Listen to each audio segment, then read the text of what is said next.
ರೂಮ್ಗಳೆಲ್ಲ ಇಟ್ಕೊಂಡಿದ್ರು, ಅದನ್ನ ಕೇಳಿದೆ. ಅವಾಗೆಲ್ಲ ಮಾಡ್ಕೊಳ್ತಾ ಇದ್ರಿ ಅಂತ. ನಂಬರ್ಸ್ ಬಗ್ಗೆ ಹೇಳಿ. ಯಾವ ನಂಬರ್? ನೀವ್ ಇದ್ದಿದ್ ಕಡೆ ಎಷ್ಟು ಜನ ಇದ್ರು? ಪವಿತ್ರ ಗೌಡ ಇದ್ದಿದ್ ರೂಮ್ ನಲ್ಲಿ ಎಷ್ಟು ಜನ ಇದ್ರು? ಬ್ಯಾರೆಕ್ಕಾ? ಒಂದು ಜೈಲ್ ಅಂದ್ರೆ ಒಂದು 30-40 ಸೈಟ್ ಅನ್ಕೊಳ್ಳಿ.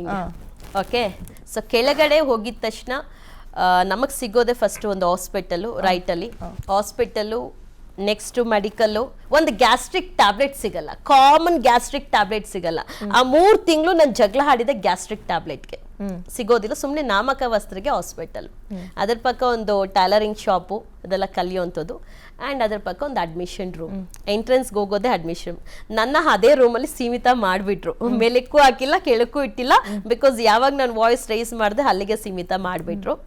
ಸೊ ಈ ಒಂದು ದೊಡ್ಡ ದೊಡ್ಡ ರೂಮ್ಸ್ ಅಲ್ಲಿ 40-50 ಮೆಂಬರ್ಸ್ ಇರ್ತಾರೆ. ಒಂದ್ ರೂಮ್ ಅಲ್ಲಿ 40-50 ಮೆಂಬರ್ಸ್ ಇರ್ತಾರೆ. ಇನ್ನು ಆ ಕಡೆ ಈ ಕಡೆ 5 ಸೆಲ್ಸ್ ಏನಿದೆ ಅಲ್ಲ, ಸ್ಮಾಲ್ ಸೆಲ್ 10 ಮೆಂಬರ್ಸ್ ಆಗ್ತಾರೆ. ತೀರಾ ಜನ ಆದ್ರು ಅಂದಾಗ ವೀಕೆಂಡ್ಸ್ ಅಲ್ಲಿ ತೀರಾ ಜನ ಬರ್ತಾರೆ, ತುಂಬಾ ಜನ ಅಡ್ಮಿಷನ್ಸ್ ಆಗುತ್ತೆ. ಆ ಟೈಮಲ್ಲಿ ಏನು ಮಾಡ್ತಾರೆ, ಸೆಲ್ಸ್ ಇರುತ್ತಲ್ಲ ಅದಕ್ಕೆ ಜಾಸ್ತಿ ಆಗ್ತಾರೆ. ಬಟ್ 7 ಸೆಲ್ಲಲ್ಲಿ ನಾನು ಓದೋಗಿದ್ದಿದ್ದು ಇಬ್ಬರೇ. ಯಾವಾಗ ಇದು ಆಲ್ಫಾಬೆಟ್ಸ್ ಪ್ರಕಾರ ಎಲ್ಲ ರೂಮ್ ಶಿಫ್ಟ್ ಮಾಡಕ್ ಹೋದ್ರು, ಆಗ ಎಲ್ಲಾರನ್ನೂ ಶಿಫ್ಟ್ ಮಾಡುವಂತ ಟೈಮಲ್ಲಿ ಹಾಕ್ರಿ ಅವ್ರ ರೂಮ್ಗೂ ಯಾಕೆ ಇಬ್ಬರೇ ಇಟ್ಟಿದ್ದಾರೆ.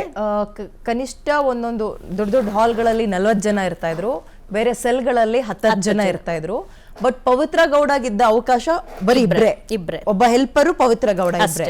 ಓಕೆ, ಈಗ 5 ಜನ ಮಾಡ್ತೀರಿ ಅದನ್ನ? ನಾನು ಮಾಡಾದ್ಮೇಲೆ 5 ಜನ ಆಯ್ತು. 5 ಜನ ಕಳಿಸಿದ್ರ ಪವಿತ್ರ ಗೌಡ? ಹೌದು, ಹಾಕಿ ರೂಮ್ಗೆ.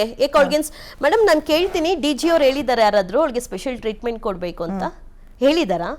ಅಲ್ಲ ಇಲ್ಲಿ ಅಂತಾನು ಅಲ್ಲ, ಪವಿತ್ರ ಗೌಡ ಏನ್ ಸ್ಪೆಷಲ್ ಅಲ್ಲ, ನಾನು ಅದನ್ನ ಕೇಳ್ತಾ ಇರೋದು.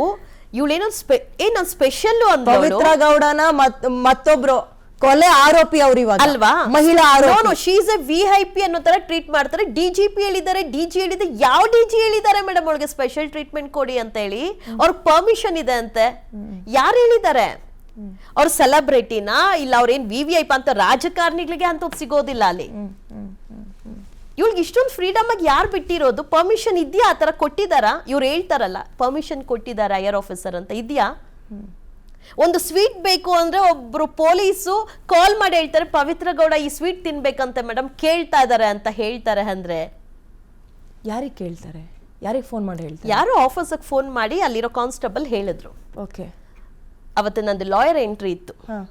ಮೇಡಮ್ ಪವಿತ್ರ ಗೌಡ ಸ್ವೀಟ್ ತಿನ್ಬೇಕಂತ ಕೇಳ್ತಾ ಇದಾರೆ. ನಾನು ಕೇಳ್ದೆ ಅಲ್ಲೇ, ಏನ್ ಮೇಡಮ್ ಇದು ಅಂದೆ.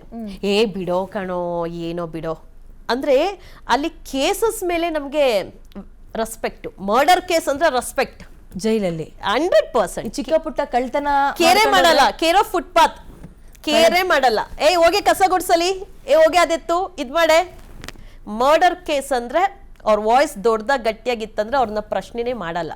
ಕೇಸ್ ಮೇಲೆ ಬಿಡು ಆಗೋಯ್ತೇನೋ ತಲೆ ಕೆಡ್ಸ್ಕೊಂಬಿಡ. ಪೊಲೀಸ್ ಅವ್ರು ಸರಿ ಇಲ್ಲ, ಸುಳ್ಳು ಕೇಸ್ ಹಾಕಿ ಕಳ್ಸ್ಬಿಡ್ತಾರೆ. ಪೊಲೀಸ್ ಅವರೇ ಹೇಳೋದು.